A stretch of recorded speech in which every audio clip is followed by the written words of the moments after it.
1 John chapter 3, verse 1 teaches us what kind of love the Father has poured on us. And this kind of love is a love that invites us to be the children of God. I mean, think about that for just a moment. God's love for you doesn't just make you a better person. God's love for you doesn't just make you feel good about yourself. But God's love for you, it actually makes you become something. Makes you actually become God's child. He calls you His child. There's no higher calling than being called the child of God. See, many of us, we've grown up in backgrounds and families where maybe we've had some challenges with our parents, or maybe you grew up in a home where you have amazing family home life. But I know that there's something amazing about being called God's very own child. If you're called God's child, that means you get to do what God can do. I mean, think about the thought for a moment that simply love invites you to become God's child.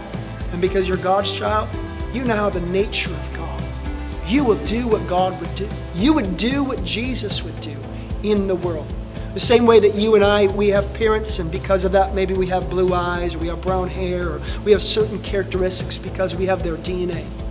Jesus is saying this, that when you receive this love, it makes you become a child of God. And because you're a child of God, you have God's nature, God's DNA, which means that you will do the very things that God did in your generation.